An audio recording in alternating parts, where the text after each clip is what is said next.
Yeshayahu, Isaiah chapter 3.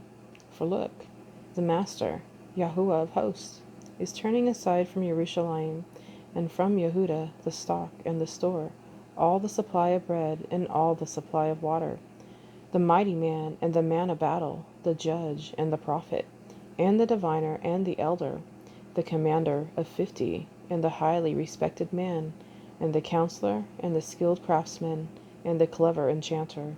And I shall make youths their heads, and children shall rule over them, and the people shall exert pressure, man on his neighbor, the young rise up against the older, and the lightly esteemed against the highly esteemed.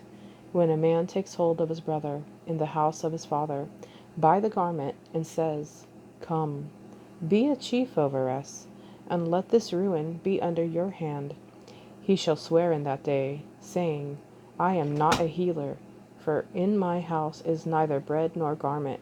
Do not make me a chief of the people. For Jerusalem has stumbled, and Yehuda has fallen, because their tongue and their doings are against Yahweh, to provoke the eyes of his esteem. The look on their faces witnesses against them, and they declare their sin as Sedom. They do not hide it. Woe to their being, for they have brought evil upon themselves. Say to the righteous, It is well, for they eat the fruit of their doings.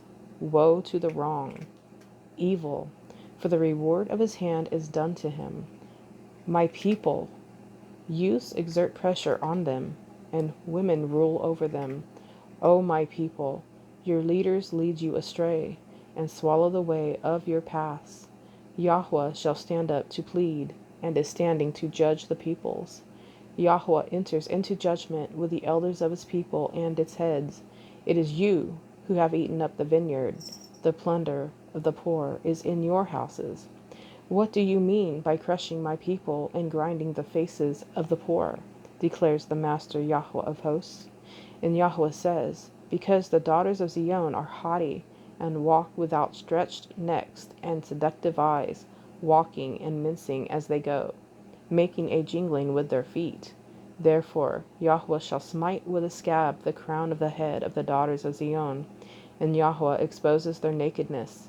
In that day Yahweh takes away the finery of the anklets, and the headbands, and the crescents, the pendants, the bracelets, and the veils, the headdresses, and the leg ornaments, and the sashes, and the perfume bottles, and the amulets, the rings, and the nose jewels, the costly robes, and the cloaks, and the shawls, and the purses, the mirrors, and the fine linen, and the turbans, and the large veils.